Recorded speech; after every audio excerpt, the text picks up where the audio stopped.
não comecei a gravar. Agora eu estou gravando. Estou gravando agora, irmãos. A partir de agora, receba. Então, para crescer, será necessário você entender que precisa de ajuda. Ou seja, o discipulado, irmãos, é um reconhecimento seu da sua insuficiência. Deus nos criou com falhas de propósito. O que eu tenho de a mais, você tem de menos. O que você tem sobrando, eu tenho faltando. Eu completo você, você me completa. O discipulado é a estratégia que Deus criou para que o homem não seja autodependente. Deus criou o homem com falhas, para que de propósito ele procure ajuda no corpo. A sua mão não consegue fazer tudo, ela precisa dos outros membros para concluir as atividades. Então entenda, irmãos. Você que é um pastor, um discipulador, todos aqui são discipuladores. Essa parte aí ninguém pode abrir mão. Todos nós somos discipuladores. Você tem que fazer com que as pessoas entendam. Você tem que pregar isso. Você precisa de mim e eu preciso de você. Quando eu te discipulo, eu cresço. Quando você é discipulado, você também cresce. E assim, nós nos completamos. Quando a igreja completará o estado da perfeita varonilidade? Quando? Quando ela aprender a suportar. Meus irmãos, a igreja é uma edificação, não de tijolos, mas de pedras, totalmente imperfeitas, mas que se encaixam nas suas imperfeições. Formando assim não uma Babel, que é uma construção para Deus sem Deus, que é uma construção para ir para o céu, só que fora dos princípios, mas Deus trabalha na nossa imperfeição para que a gente chegue no céu como uma edificação espiritual, que é a igreja. A igreja é uma edificação espiritual. Vamos lá. Discipulado. Vamos seguir. Aí eu já citei isso aqui, eu vou ganhar tempo. O maior erro de Billy Graham foi não se dedicar a um grupo pequeno. Eu já citei isso aqui, eu vou passar. Vou passar para a gente não perder tempo. Habite ricamente em vós a palavra de Cristo, instruí-vos e aconselhai-vos mutuamente em toda a sabedoria, louvando a Deus com salmos, hinos e cânticos espirituais, com gratidão em vosso coração. Colossenses 3,16. Eu vou ganhar tempo aqui. Eu já citei isso aqui com vocês, quem lembra? Acho que eu não tinha chegado aqui ainda não, né? Ou já? Deixa eu só ver aqui uma coisa. Já, porque essa imagem aqui eu lembro dela. Mas eu vou voltar aqui para fazer, como é as primeiras aulas do ano, a segunda, eu vou recapitular. Perfil do discípulo, gente. Qual que é o perfil do discípulo? Discipulado é só para quem nasceu de novo. Então, primeira coisa. Um coração ensinável, disposição para mudar. Discípulo é só quem nasceu de novo, um coração ensinável, disposto a mudar. Cristo é o seu Senhor, entendimento de que a sua vida não é mais sua. Ser um verdadeiro discípulo de Jesus lhe custará simplesmente tudo. Everything. Isso, hein? Fala até inglês aqui para melhor entendimento. Reputação versus caráter. É bom refrisar isso aqui. Reputação é o que as pessoas pensam ao seu respeito. Reputação para os alunos que estão aqui, para os alunos que estão daí. Reputação é uma máscara. Reputação é uma das maiores máscaras da humanidade. Aprendemos a guardar a reputação. Cristão não pode ter reputação. Isso aqui é muito importante você anotar. Richelle, você não pode ter uma reputação. Emily, você não tem reputação. Eduarda, você não tem reputação. O que o cristão deve ter? Caráter é quem você é de verdade. Reputação é o que as pessoas pensam a seu respeito. Você cuida para que as pessoas, para transparecer uma imagem sua de quem você não é.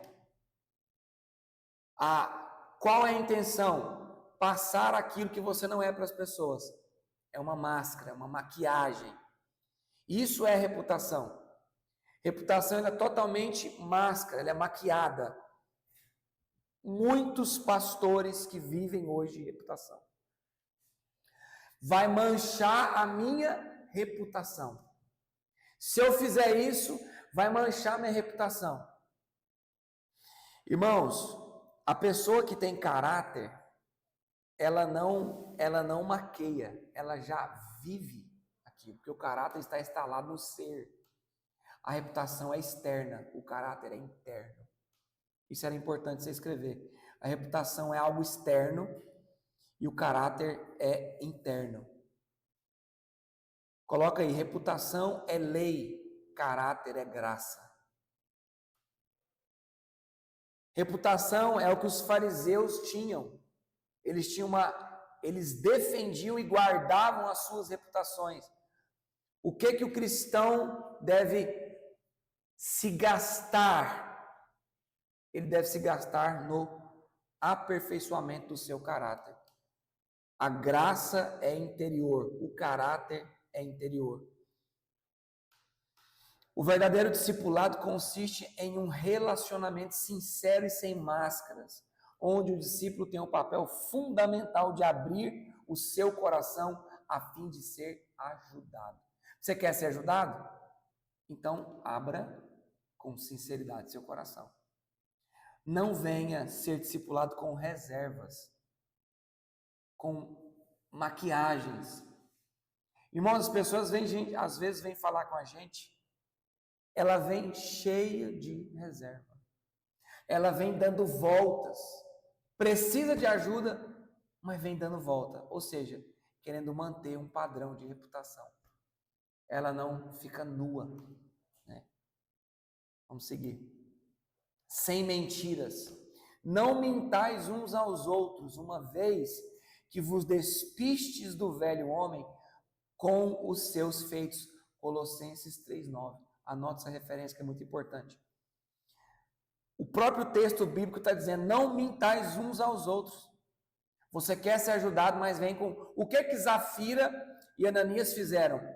Mentiram. Eles mentiram. O que eles queriam? Eles queriam uma reputação daquele que deu tudo sem que ele não deu tudo. Eles quiseram manter uma reputação diante dos olhos de todos.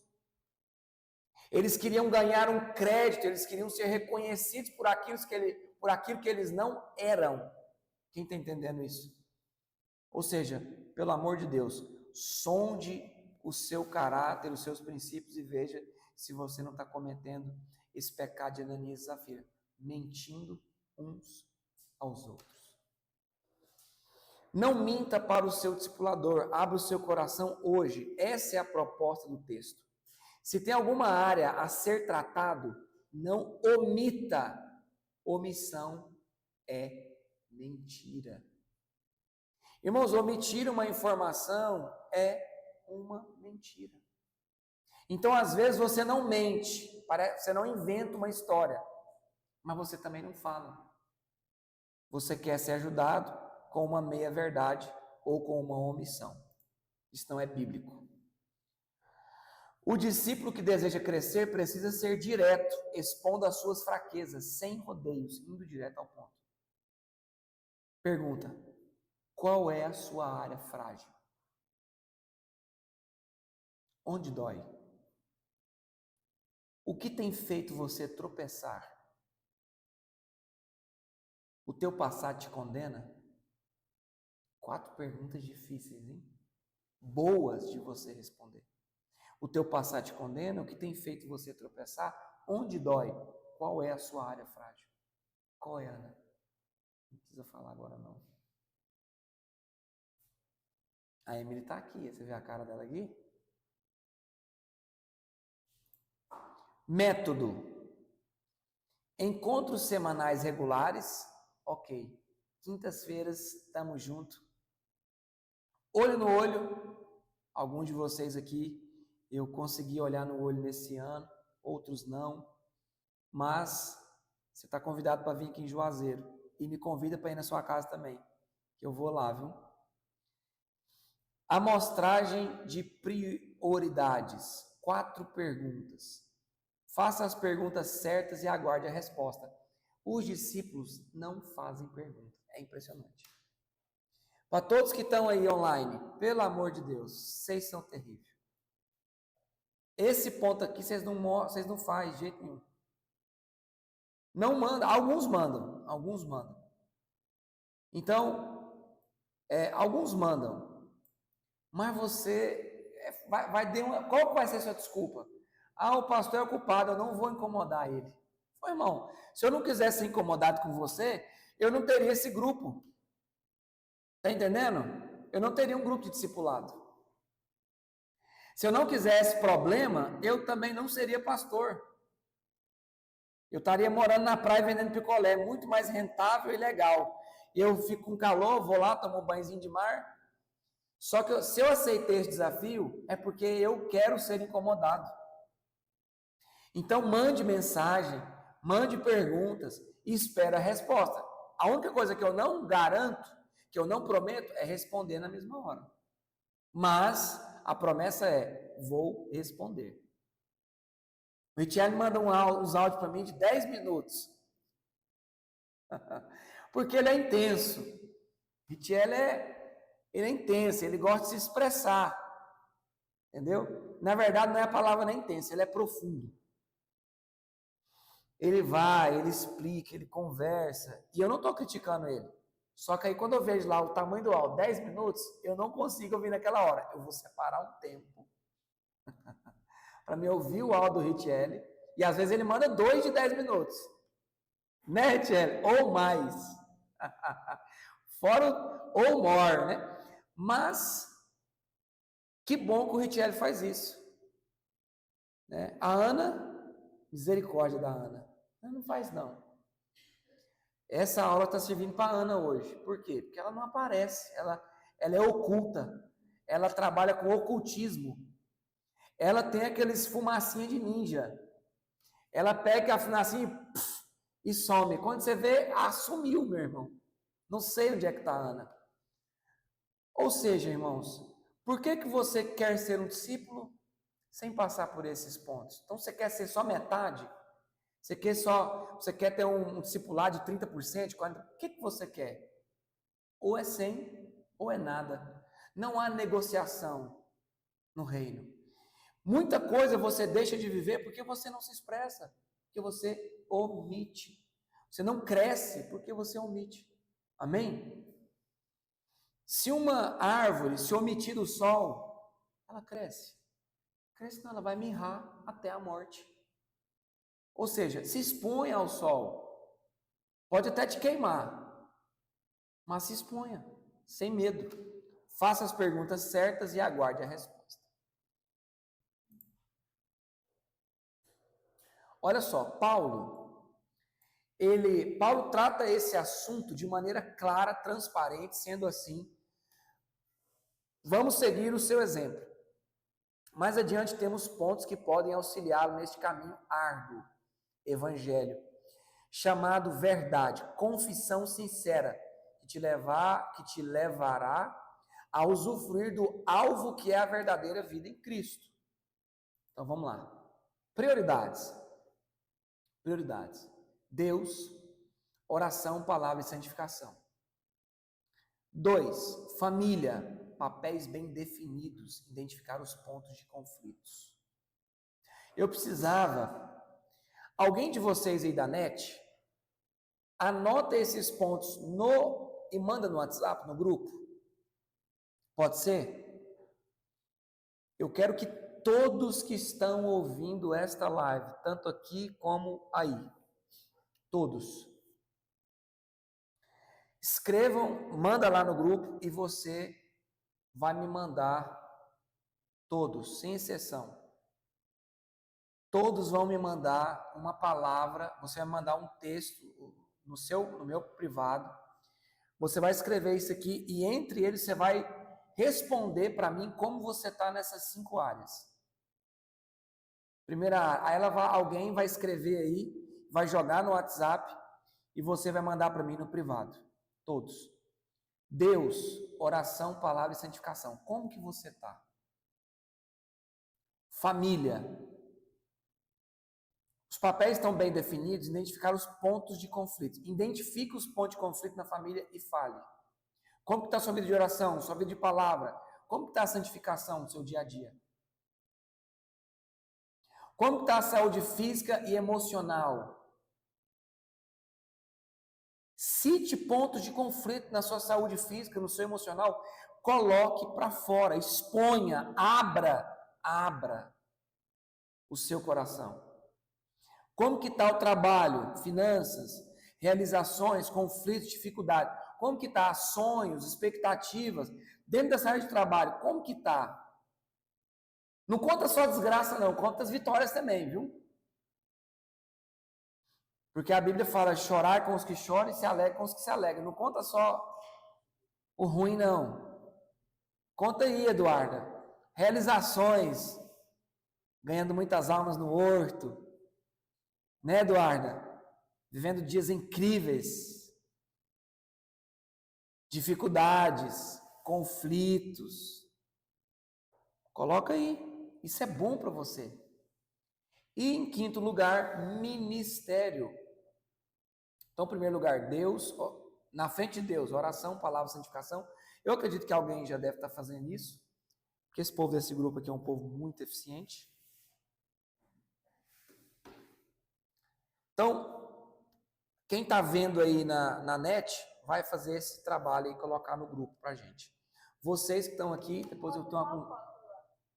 Eu não ouvi. Eu mandei uma foto lá, eu tirei um print. Ah, não era assim, porque coloca escrito, porque a pessoa pode editar. Beleza. Aí você vai editar no meio dos pontos. Então, entre o ponto 1 e o ponto 2, você vai colocar a sua resposta. Aí você copia, edita e me encaminha. Fica fácil, fica simples. Vamos lá então, gente. Outra, isso é uma maneira de eu te conhecer, de a gente estreitar, de a gente conversar mais sobre isso. E a gente vai vendo quem quer estreitar o relacionamento e quem não quer. Vai ter quem não quer, irmãos. Eu sei que vai ter quem não quer. Normal isso. Seguindo, Deus, né? Santificação, pecados cometidos no corpo. Colossenses capítulo 3, verso 5 vai dizer isso. Fazei, pois, morrer a vossa natureza terrena. O que está dentro dessa natureza terrena? Fornicação, impureza, afeição desordenada, vil concupiscência, avareza, que é idolatria, e a própria idolatria. Então, esses pontos aqui são pontos que você precisa refletir. Os pontos de santificação, pontos do seu relacionamento com Deus. Como é que está seus pensamentos? Irmãos, até uns anos atrás, eu sofria com visões pornográficas na minha mente. Por quê? Porque eu consumi muita pornografia. E eu vou falar para vocês, isso é demoníaco a tal maneira que isso fica impregnado no nosso ser. Você fecha o olho, você vê flashes. Você anda na rua, você imagina. Por quê? Porque isso fica instalado em nós. Como que você reconstrói isso? Irmãos, estou falando de algo que eu vivi. E de um ponto que eu nunca posso deixar de cuidar, porque volta. Viu? Esses tipos de pontos, você nunca pode deixar de tratar na sua vida, porque eles voltam. São os famosos espinhos na carne. E que você tem que sempre estar arrancando, senão vira calo. Já viu aqueles calo eterno que tem no pé? Que você pisou no espinho quando você tinha 5 anos de idade, até hoje ele está aí doendo? É o espinho na carne. Ou seja, você precisa ressignificar, essas palavras mais chique, né? mais psicológicas, mas ressignificar, quando a Bíblia fala, e não vos embriagueis com vinho, mas enchei-vos do Espírito Santo, o texto bíblico, que é muito psicológico, que trabalha muito na psicologia humana, que não tem mais nada psicológico que a Bíblia, ele vai dizer para você o seguinte: não existe você sair de um vício sem se viciar em outra coisa para substituir. Vou falar de novo que talvez você não entendeu. Como que eu venço um vício? Substituindo ele por outro. O que está escrito no texto? E não vos embriagueis com, sejam viciados no Espírito Santo. Se viciem, se embriaguem com um novo, qual o novo? Agora o Espírito Santo. O que eu fiz para dar conta de combater isso? Eu troquei o vício. Quando as imagens vinham na minha mente, eu trocava as imagens. Existe algo na psicologia que é muito forte, você trocar as imagens, ir para os homens, tanto para as mulheres, trocar as imagens, quando vir isso, não se escandaliza. Eu estou falando da psicologia agora, nem da Bíblia. Uma dica que alguns psicólogos cristãos dão é você trocar a imagem pornográfica e pensar em algo que vai te dar uma ânsia de vômito. Exemplo, pensar na sua mãe. Está entendendo isso? Você substitui. Você troca a imagem. Eu comecei a trocar muito as imagens pelo céu.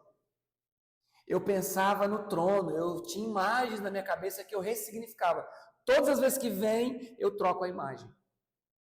A ponto que eu posso dizer para vocês que hoje, graças a Deus, eu não estou sofrendo mais com esses ataques na minha mente. Só que existem. Se a gente brincar, eles voltam. Isso é uma das várias coisas que habitam na nossa carne. Fornicação, impurezas, tudo isso, essa imoralidade sexual, pornografia, entra de impureza. Fornicação, por quê? Porque dessas imagens, aonde ela vai te conduzir? Ela vai te conduzir para masturbação. Isso é uma fornicação, é uma impureza, é uma concupiscência, é uma vil concupiscência. Teve uma vez que eu ouvi uma pessoa, eu tenho que falar isso abertamente com vocês, discipulado é para isso. Ele tinha um rapaz que ele era viciado em pornografia, cristão, e tal, ele sempre tinha recaídas. E aí ele estava morando na casa de eu não lembro se era pastor, não era pastor, mas era um líder de alguma área da igreja. E aí ele estava lá, e ele falou o seguinte, falou: olha, a partir de hoje você não pode ficar mais aqui em casa. Ele descobriu isso, né? E ele tinha várias recaídas, e ele falou: por quê? Porque você deve ter imaginado a minha mulher nua várias vezes. Estou falando aqui um ponto bem delicado. Eu tinha filhas, mulheres, e ele falou assim: eu não sei o que você está fazendo aqui na minha casa, e eu não posso confiar numa pessoa que é viciada em pornografia, que é viciada em masturbação. Ele mandou o cara embora da casa dele por conta disso, porque não queria correr esse risco. Mas ele fez isso para tratar o jovem na época, e graças a Deus o jovem hoje é curado disso aí. Mas, falando isso aqui para você, como que essa pessoa, uma pessoa dessa, você tem que dizer, você não é de confiança. Eu não posso confiar em você. Porque uma pessoa que faz tal coisa, da onde vem esses abusos sexuais?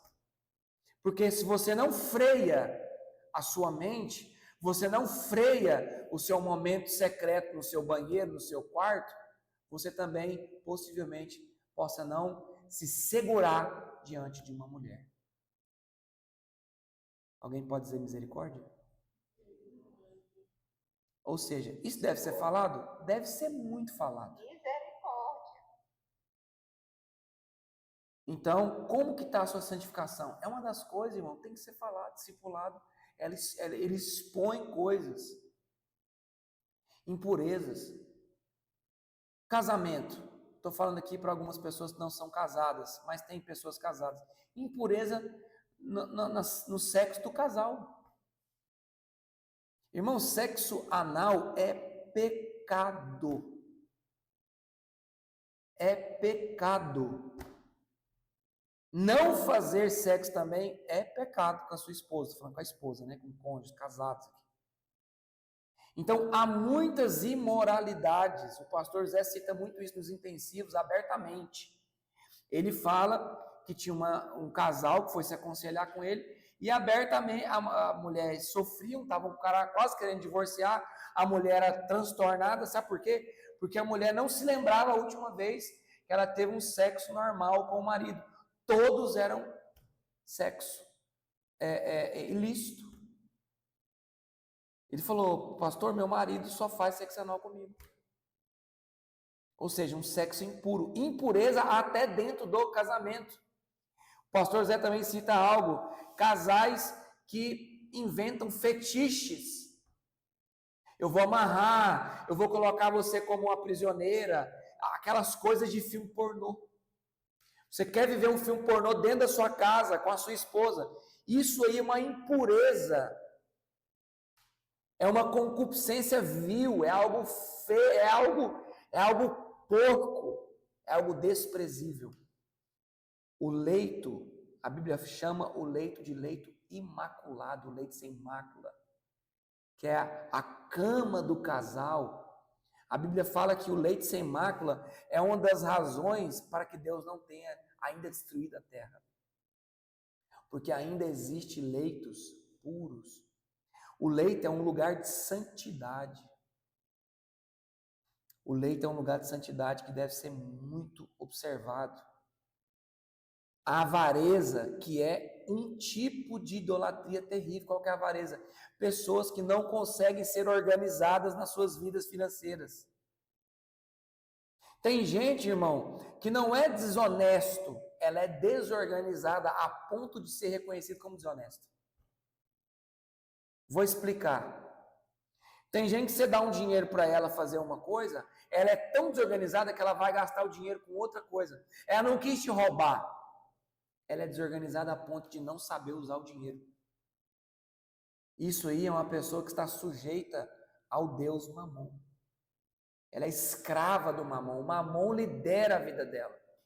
Porque ela é desorganizada financeiramente. Você tem dinheiro para comprar o pão, o almoço e a janta. Você foi lá e viu uma sandália, um tênis de promoção. E por que está de promoção você compra? Idolatria. Você idolatra o dinheiro. Desorganização financeira. Agora, eu preciso tocar nesse ponto. Isso aqui tem a ver com santificação. Irmãos, os crentes não estão dando dízimo mais. Não dá dízimo mais. Oferta para desencargo de consciência. Primícia, isso nem existe na Bíblia mais, né? Foi tirado, né? Talvez, não sei.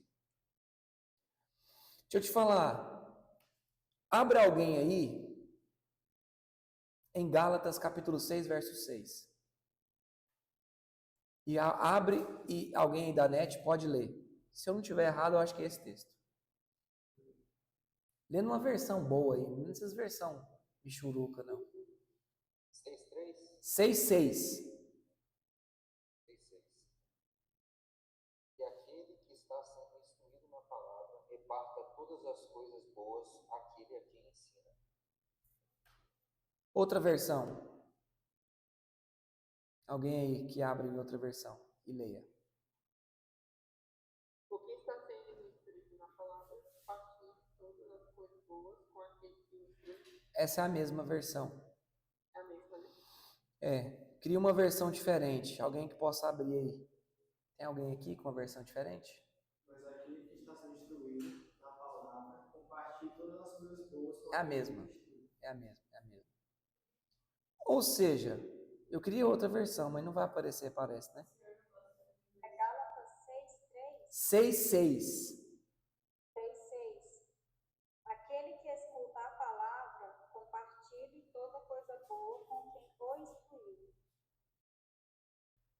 Ok. Ainda não é uma versão. Cadê a Zara? Cadê as ACF? Cadê as Bíblias de 1989? Cadê a mensagem? Oh, meu Deus! Eu vou ler a minha aqui. Deixa eu abrir aqui. Só um minuto. Cadê as Bíblias? Está aprendendo o Evangelho de Cristo. Deve repartir todas as coisas boas com quem a estiver ensinando. É semelhante, mas ok. A avareza, olha só, esse texto aí de Gálatas está dizendo que as pessoas que estão sendo instruídas devem repartir todas as coisas boas, não é coisas ruins não, viu, irmão? As coisas boas com aquele que está instruindo. A avareza é um pecado de idolatria, irmãos. Esses dias para trás eu estive com alguns pastores, nós falamos abertamente sobre dízimo. Para quem pastor deve dizimar? Para quem você deve dizimar? Você dizima, como você está dizimando? Você oferta, como você está ofertando? Você dá primícias, você honra a Deus com as suas primícias? São pontos que eu não quero citar hoje, não vou a fundo, mas é algo para você pensar. Outro dia nós podemos abordar, ainda dentro do discipulado nós vamos abordar sobre esse assunto, que é algo que ainda domina o homem. O que domina o homem ainda? Dinheiro. O dinheiro é uma raiz de maldade. Na verdade, não é o dinheiro. O amor ao dinheiro é a raiz de todos os males. Não posso deturpar o texto. O texto não fala que não é o dinheiro. Os crentes esquecem que está escrito lá. É o amor ao dinheiro, não o dinheiro. O dinheiro não é a raiz. É amar o dinheiro que é a raiz de todos os males. Vamos seguir. Família, Colossenses 3, do verso 18 até o 21, vai dizer: você nunca vai ser um líder se não cuidar da sua casa, pois tudo começa em casa. Papel da mulher: vós mulheres estáis sujeitas aos vossos próprios maridos, como convém no Senhor. Papel dos maridos: vós maridos, esse livro de Colossenses é um discipulado. Vós maridos, amai as vossas mulheres e não vos irriteis com ela. Olha só como é que Deus é contra nós mesmo. Irmão, Deus ele vem contra mesmo a gente, não tem jeito não. Marido, não se irrite com as mulheres. Parece impossível isso, né, irmão? Que as nossas mulheres parecem que fazem de tudo para a gente irritar com elas. Mas o texto está dizendo, não se irritei. Olha que coisa, irmãos. Meu Deus, é difícil esse negócio aqui, hein? Pega a gente, hein? Papel dos filhos: vós filhos, obedecei em tudo a vossos pais, porque isto é agradável ao Senhor. Obedecei em tudo, não em poucas coisas, em tudo. Papel dos pais ante aos filhos: vós pais, não irriteis a vossos filhos, para que não percam o ânimo.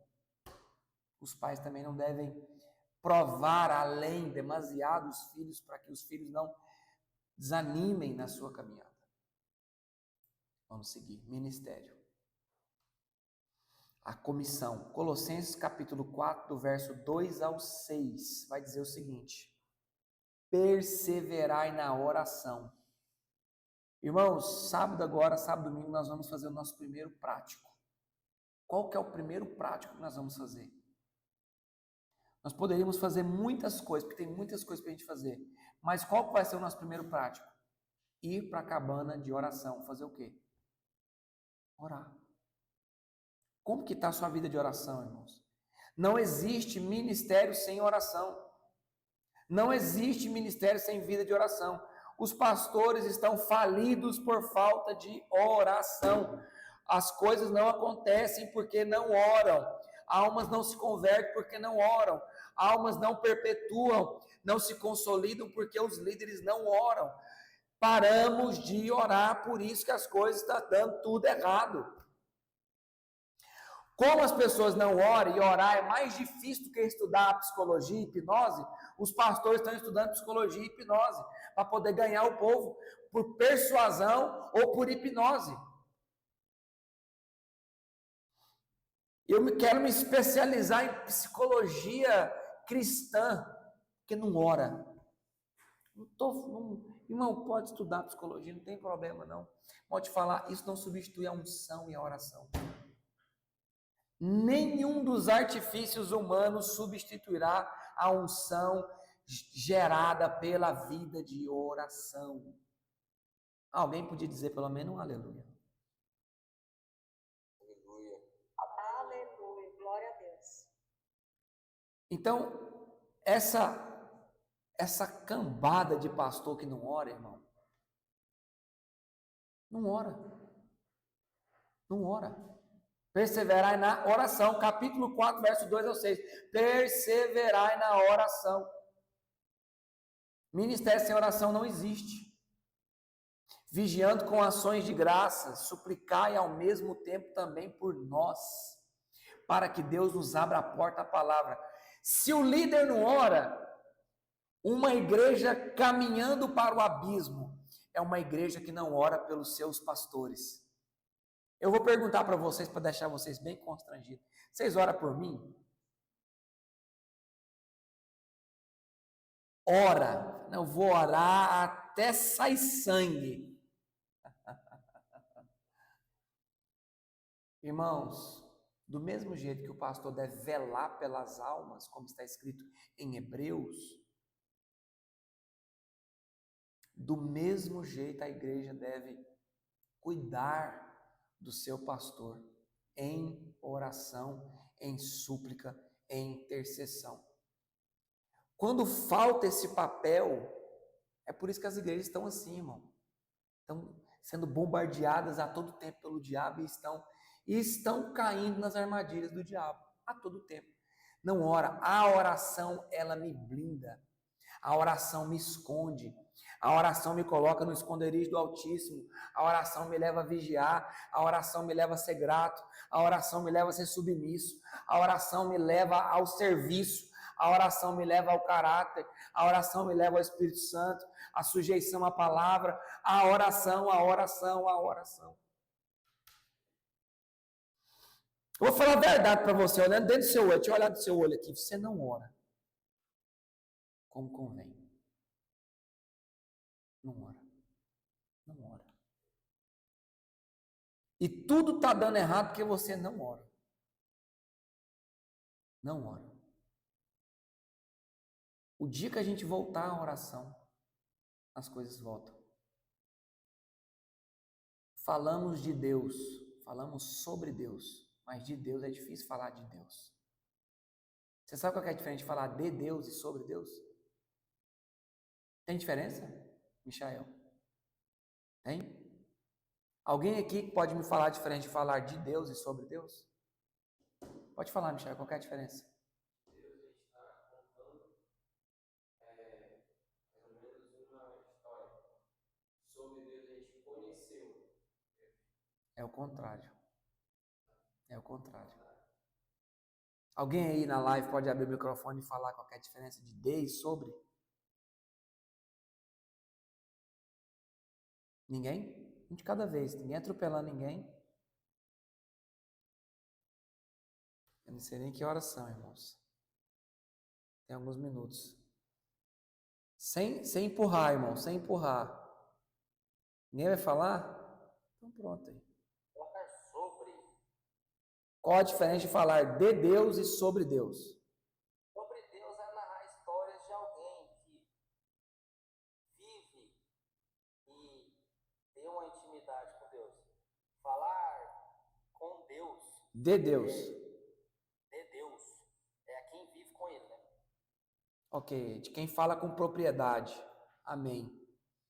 Exatamente isso. Quem fala com propriedade. Eu vou dar um exemplo. Eu vou falar sobre carro, sobre mecânica. Eu vou falar sobre mecânica, mas eu não sou mecânica, eu não entendo de mecânica. Eu vou falar de um assunto que eu não tenho autoridade. Agora, se eu for um mecânico, eu vou falar de mecânica, como quem tem autoridade. Então, as pessoas que vivem sem oração são as pessoas que falam sobre Deus. Porque as pessoas que oram, elas têm conversas íntimas com Deus, a ponto de conhecê-lo, a ponto de falar de Deus como quem o conhece de fato, não quem estudou sobre ele, como quem tem experiências verdadeiras com ele, não como quem escutou experiências que outras pessoas teve. Então eu falo sobre Deus, e não falo de Deus, como quem conta uma experiência minha com ele, direta dele. Tem gente que vive de histórias dos outros, tem gente que vive de orações dos outros. É o crente 6 horas, já falei isso aqui algumas vezes, o crente 6 horas por mim, mas você nunca chega o dia de você orar. Né? Nunca chega o dia de você orar. Você vai contar as histórias do Jonathan Edwards pro resto da vida, mas você não vai contar que você levou um avivamento para algum lugar. Você não vai contar que você teve uma experiência com Deus no monte. Você não vai contar que você teve uma experiência com Deus em sonhos. Você não foi arrebatado em espírito e saiu lutando e dando espadada nos demônios. Porque você se acostumou a falar sobre Deus. Pastor, Oi. uma das características que a gente vê nos evangelhos é que a multidão via nos sermões de Jesus era a autoridade. Ele tinha autoridade e os fariseus não tinham. Sim. Falavam sobre, mas nunca de. Falar de Deus é quem entra nisso aqui, ó. Perseverai na oração. Aí aqui nesse capítulo 4, verso 2 e 6, fala do papel do líder orar e fala também do papel da igreja orar pelo líder, pelo pastor, pelo anjo da igreja. Irmãos, essas palavras antigas, ninguém fala mais anjo da igreja, né? Mas Apocalipse chama o pastor da igreja de anjo. Você honra o anjo da igreja que recebe a primeira pancada do alto. Vamos lá. Olha só o que Paulo vai falar aqui. Também por nós, para que Deus nos abra a porta à palavra, a fim de falarmos do mistério de Cristo, pelo qual também estou algemado, para que eu o manifeste como devo fazer. Irmãos, muito ou quase tudo que o seu pastor está deixando de viver no evangelho, ou o avanço da sua igreja, é porque você não ora pelo seu pastor. Porque Paulo está dizendo aqui, ó, ora para que quando eu falar, me seja dada a palavra no abrir da minha boca. Por que o seu pastor não dá fruto? Porque você não ora por ele. Se o seu pastor é um fanfarrão, um canalha, e você orar muito por ele, ele vai se converter de novo. O problema é que a igreja mais, de um pastor canalha, a igreja mais canalha que o pastor. Então, não adianta muita coisa. Por quê, irmãos? Nós temos o governo sobre nós, é o que nós merecemos. O crente que fala mal do seu pastor, ele é pior do que o pastor. Pior, mas muito pior. Por quê? Porque ele está falando mal do pastor é porque ele não ora. Para ele estar falando mal do pastor é que ele é muito mais sacana que o pastor dele. Que ele é fofoqueiro, linguarudo, sacana, que em vez de pagar preço pelo pastor em oração, ele está dando calinho nos dentes, fofocando, incendiando as florestas. Pensa numa coisa terrível, a língua, irmãos. Portai-vos com sabedoria para com os que não, para com os que são de fora. Aproveitai as oportunidades, a vossa palavra seja sempre agradável, temperada com sal, para saberdes como deveis responder a cada um. Falamos sobre isso hoje. Vou ler de novo aqui, que tá o discipulado aqui, tá vivo.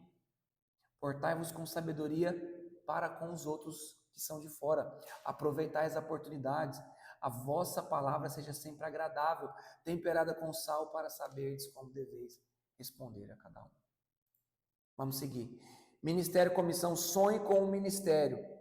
Não existe nada mais gratificante do que ver vidas sendo livres do pecado e crescendo em Deus. Desperte em seu discípulo o amor pela obra de Deus. Orem juntos por esta causa tão nobre. Eu quero te perguntar, irmãos, responda para você mesmo, como que está o seu amor por almas? Responda aí, como que está o seu amor por almas? Você ainda ama as almas? Os perdidos? Seu coração queima pelas almas, pelo cuidado das almas? Seu coração está queimando por almas? Se não tiver, você vai ter que rever os seus valores. Você se move por almas? As almas faz você levantar, as almas faz você correr, as almas faz você pensar, as almas faz você ter uma estratégia. Você ora por conversão de almas? A igreja tem perdido isso, essa essência nos últimos dias. Eu vou te falar, irmãos, eu vim para essa base missionária aqui, e o papel de uma base missionária é muito amplo, tem muitas coisas, muitos eventos e muitas coisas, ok. Igreja tem vários papéis, né? Só que eu vou te falar, eu estava orando aqui esses dias para trás, e Deus falou algo muito forte comigo. Eu vou te falar o que Deus falou comigo. Ele falou assim, ó, se preocupe com o altar. Ora. Não fique pensando nos eventos. Ora. Aí você fala, mas isso é tão simples. É simples para você, para mim não é simples. Para mim, Deus falar comigo do jeito que Ele falou, falou assim, ó, ora. E preocupe-se com as almas. Só. Nós aqui em Juazeiro do Norte somos uma base missionária que ganha almas. Ganha almas. Pessoalmente. Porque anote isso no seu caderno, anote na sua mão, anota na sua testa, faz igual o judeu, coloca amarrado na testa, na mão direita, faz alguma coisa. Eu preciso ganhar almas individualmente. Eu preciso ganhar almas individualmente. Particularmente, eu preciso estar ganhando almas. Eu preciso estar ganhando alguém para Jesus. Eu preciso estar discipulando alguém. Eu preciso estar orando pela conversão de alguém. Quando foi que isso mudou na sua vida? Quando foi que isso mudou na igreja brasileira? Quando foi? O que aconteceu com a igreja que ela não se preocupa mais em evangelizar individualmente uma pessoa? Você participa do evangelismo da sua igreja, mas você não evangeliza.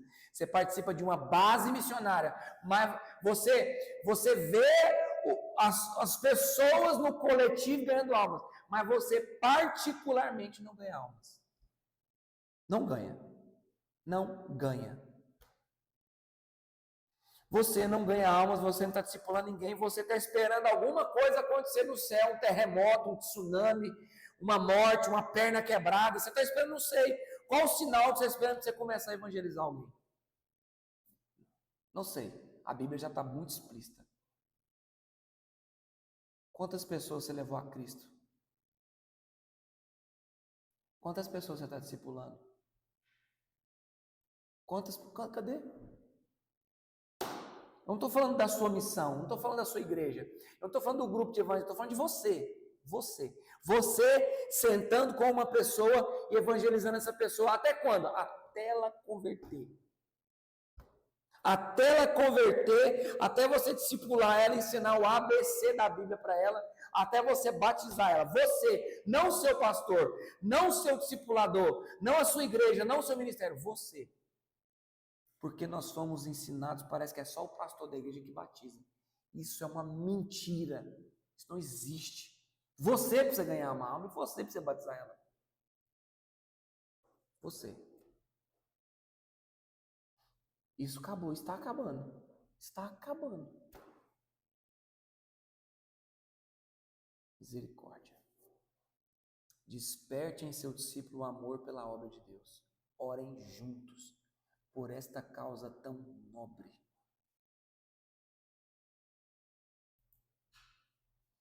O que fazer se está tudo em ordem? Convide para um tempo de oração.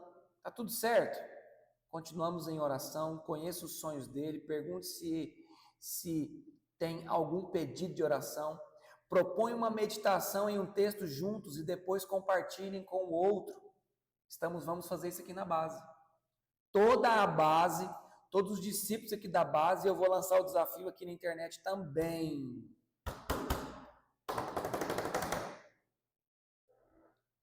Vamos lá, o desafio está lançado. Hoje começamos um propósito juntos de oração e de leitura bíblica no livro de Atos dos Apóstolos. Quero uma secretária, vou eleger a Emily, já está eleita, sem votação nenhuma. Você vai pegar os nomes, você vai fazer uma lista, vai colocar em branco, vai escrevendo os nomes, as pessoas vão copiando e colando, colocando os nomes das pessoas que vão participar. Como que vai ser? Um capítulo de Atos dos Apóstolos por dia. Na sequência que estiverem os nomes, você vai colocar ou em áudio ou em escrito aquilo que você extraiu do capítulo. Todos os dias nós vamos e você coloca uma oração em áudio lá no grupo. Vou falar de novo. Todos juntos vamos ler capítulo 1. Hoje, de hoje para amanhã, vai começar amanhã.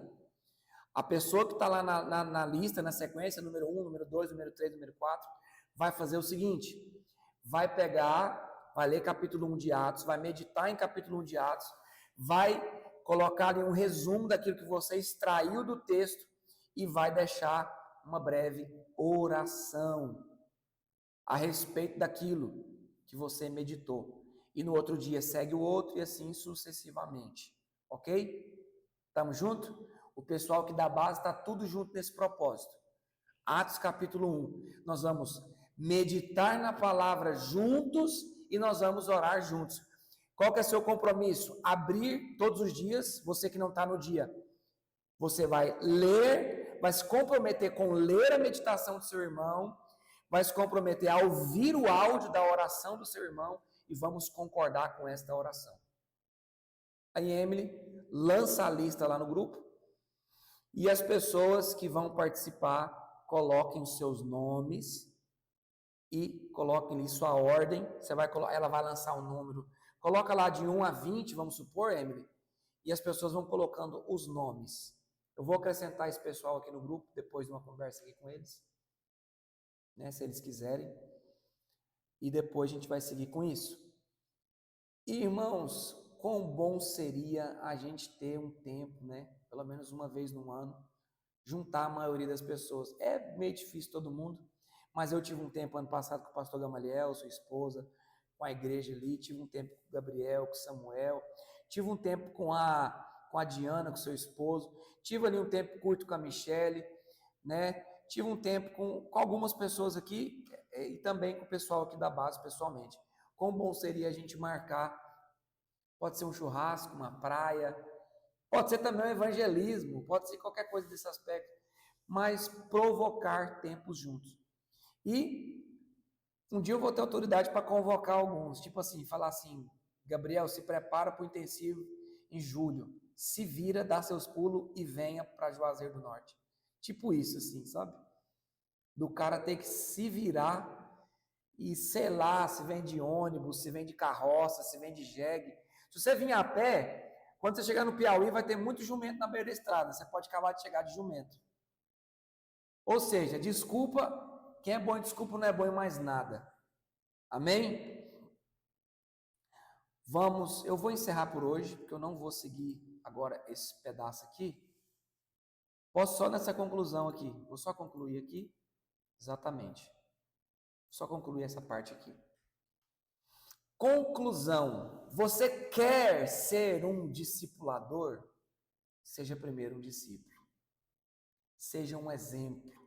Se você não está disposto a ser um exemplo, não seja voluntário a ser um líder. Eita lapada, menino. Vou repetir. Se você não está disposto a ser um exemplo, não seja voluntário a ser um líder. Peça conta da sua liderança, meu irmão.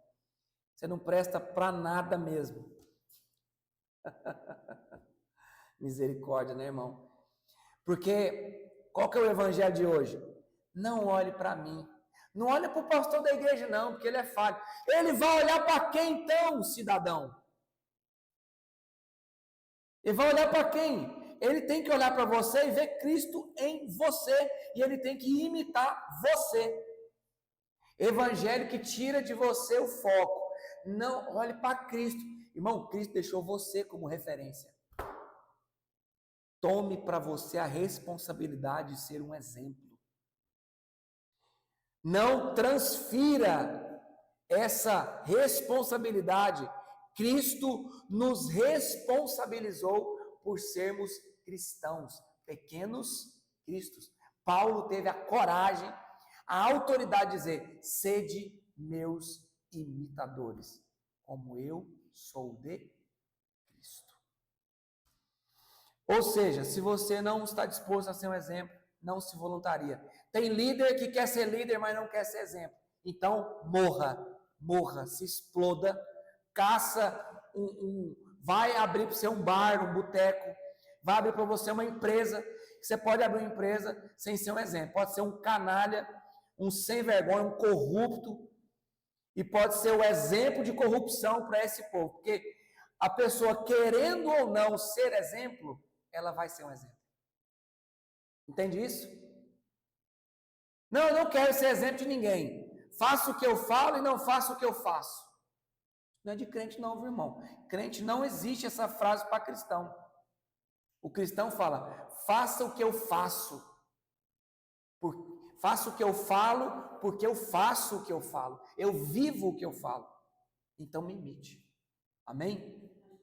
Amém, gente? Gere discípulos para Jesus e não para você. Chama. Aleluia. Vou fechar aqui. Eu quero deixar aqui esses 7 minutos para meus irmãos amados que gostam de fazer comentários. Meus irmãos que são, esses irmãos aqui dessa live, participativos, não fogem, não fogem de falar. Queria deixar você falar alguma coisa, por favor, participe. Abri aqui agora, estou te vendo panoramicamente.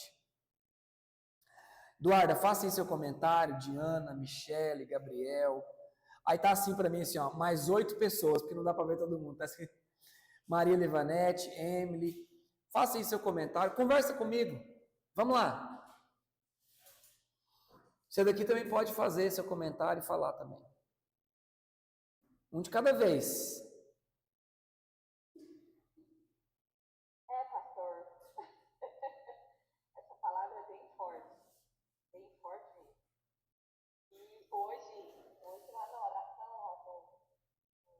na base, aconteceu um fato comigo. E tem tudo a ver com isso, porque eu estou com um novo desafio. Os meus meninos que eram crianças daqui do Coutinho cresceram, né? E eles vieram até mim e pediram para que eu tomasse frente e fizesse uma classe de estudos para eles. Eu levei para a igreja, tive a benção tanto da igreja quanto do bispo. Mas estava aquela coisa, né? E Deus me deu uma visão, estou fazendo um bolo. Só que eu estava fazendo o bolo, uns ingredientes caíam dentro da bacia e outros eu jogava dentro da bacia, mas ele caía fora. Eu falei, mas como que esse bolo vai ficar pronto desse jeito? E o Espírito Santo foi me dando instruções. Um bolo, para que ele fique um bolo, tem que ter todos os ingredientes. Se faltar o bolo não vai ser um bolo completo. E eu peguei e comecei a questionar a Deus. Falei, Senhor, mas como assim? Não tem como você estruturar crianças sem cuidar da família. Misericórdia, Jesus. Chama. Resumindo, tem que procurar mais, me capacitar mais para poder estar lidando com todo, não só com alguns. Amém, amém. Obrigado por esse comentário, Michele. Mais alguém, gente? Assim, um de cada vez, porque é muita gente querendo falar. Ah, não, gente, me decepciona não. Pastor, eu quero fazer Fala, um Gabriel. comentário de encorajamento para os meus irmãos que estão nessa Diga. situação. Hoje mais cedo eu estava no monte orando, né? Aí o Espírito Santo ele incomodou para fazer algo, né? Eu peguei um caderno, eu anotei assim, caderno de respostas e orações. Ó, Eu anotei 10, 10 pontos, né? Que eu quero que o Senhor me responda. Eu creio que até o final do ano eu terei essas orações respondidas. que isso, Caderno hein? de orações respondidas. Olha só. Aí você vai anotando quando elas forem respondidas. Quando elas forem respondidas. Isso é muito forte. Tem um livro que ele fala, né? Não sei quantas mil orações respondidas. Tem um livro desse, se alguém souber aí, me lembra. Tem um livro bem legal nesse aspecto, viu, Gabriel? Baseado nesse livro aí. É baseado nesse livro aí? Sim, eu vi um testemunho uma vez, mas eu esqueci o nome do livro. Eu também esqueci o nome do livro, mas é alguma coisa, é orações respondidas. Amém, Gabriel, obrigado. Mais alguém, gente? Pra gente orar. Você tá doido pra acabar logo, né? É assim que você fica, né, irmão? Não é não, né? Então fala alguma coisa, Richelle. Fala alguma coisa, Emily. Vou só repetir para gerar um comentário. Agora é ganhar almas individualmente. Tanto que isso a gente às vezes fica esperando, eu mesmo, né? Fico esperando às vezes estar em algum movimento para poder fazer essa ação de ganhar almas. Sendo que no lugar onde eu estou hoje, posso praticar isso, de ir no meu vizinho. Esses dias eu estava cortando o cabelo e eu fui num cabeleireiro diferente aqui, que eu nunca tinha ido. E ele se abriu e eu tive a oportunidade de falar de Jesus para ele. E eu me lembrei disso. E foi fora do aspecto da igreja, né? Que eu falei para ele.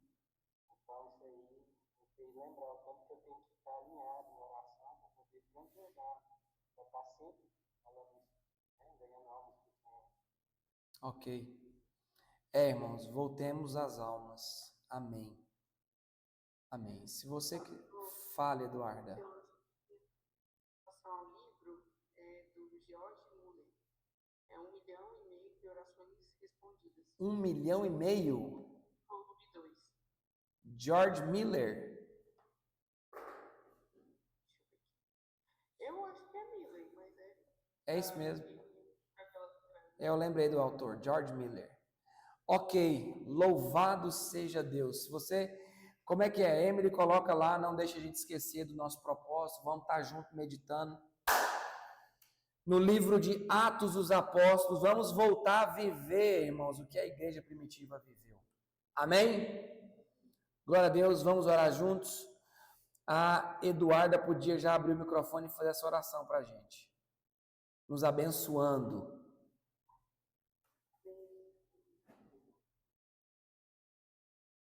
Se cortou, não estou te ouvindo não, Eduarda. Já estou ouvindo agora. Que minha mãe estava me ligando, por isso que acho que cortou. Ok. Senhor, obrigado pelo privilégio, Deus, de ouvir a tua palavra. Senhor, muito obrigado, Senhor Jesus, por essa verdade que traz nos nossos corações, Pai. Amém, Senhor. Nos dê ousadia, Senhor, para ter essa verdade, Senhor, com Amém. um coração íntegro na tua palavra, Senhor, um coração, Senhor Jesus, que almeja, Senhor, ouvir a tua voz, Senhor, conhecer o seu coração, Pai. Senhor, em nome de Jesus, Pai, gere gratidão por isso em nossos corações, para que nós venhamos avançar, Senhor, ter maturidade, Senhor, se aprofundar, Senhor, ganhar pessoas para ti, Senhor, que a chama, Senhor, ela nunca se apague do nosso coração, Senhor, que nós venhamos ter esse zelo, Senhor, Senhor Jesus, de olhar para o perdido, Senhor, de querer mais do Senhor, Pai, que nós venhamos olhar, Senhor, para os nossos vizinhos, olhar para eles e pensar para onde eles vão, Senhor, para onde eles estão indo. Eu tenho essa verdade, Deus, e o Senhor é a verdade, Deus, da minha vida, Pai, que eu possa partilhar, Senhor. Amém, Sabe, Senhor. Deus, em nome de Jesus, Pai, nos faça ser mais próximos, ganhar pessoas, nossos vizinhos, as pessoas da nossa faculdade, do nosso trabalho, Senhor. Não importa onde, Senhor, nós fomos feitos para te adorar, o Senhor colocou autoridade sobre nós, Pai, que nós venhamos exercer com fogo no coração, Senhor, com amor, Senhor, olhar como o Senhor olha para as pessoas, Senhor, em nome de Jesus, gera em nosso coração, gera, Senhor, nesse grupo também, nosso aqui, Deus, comunhão, unidade, Em nome de para que a Jesus. tua presença venha, Deus, cada vez mais, Senhor, que nosso coração, Deus, queira mais e mais e mais, Senhor, da tua presença, Senhor, em nome de Em Pai, nome nos de leva a Jesus. esse lugar, Pai. Nós estamos aqui clamando porque nós queremos estar mais próximos de Ti, Senhor. Abra a nossa mente, nosso coração, Deus, para a Tua palavra a cada dia, Senhor. Em nome de Jesus. Em nome de Amém. Jesus. Amém. Muito obrigado. Só para compartilhar com vocês algo interessante, para você se animar e orar mais ainda por nós. Segunda-feira nós fomos no sítio Espinho e ganhamos mais de 10 almas para Jesus. O povoado que nós amamos, já nasceu uma igreja num lugar sem a presença da igreja. Irmãos, ore pelo sítio Espinho, ore pelo Raimundo, ore pelo Domingos, ore pela Johanne, ore pelo João Vitor, ore pela Ana Lúcia, ore pela Késia, pela Bela, ore pelo Pedro, ore, são muitas almas para Jesus, e nós queremos avançar agora ali com um terreno, nós vamos colocar nem que seja uma tenda lá, porque eles gostam de cobertura. E aí, irmãos, eles amou a gente levar lá o som, um playback, eles amou, nós fez um estilo Bleia lá, eles amou ter a letra para eles poder cantar e acompanhar, foi maravilhoso. Coloquei o data show, deu um ensino para eles lá muito simples, mas eles receberam a palavra de Deus. Amém? Ore pelo avanço do evangelho no sertão nordestino. Não é mais 6.000 povoados, é 5.999. Amém? E nós vamos ganhar esse sertão para Jesus. Se você quiser mudar para cá, mude para cá, vende mala e cuia, venda seu carro, sua bicicleta, seu lote, venda sua casa, faça alguma coisa e venha para o sertão com o fim da terra brasileiro. Deus abençoe sua vida. Está encerrada a nossa live. Qualquer coisa, eu estou no privado. Tchau, Deus abençoe. Amém, pastor. Boa noite. Amém, boa noite. Amém, com Deus. Encerrada a chamada para todos. Desliguei na cara.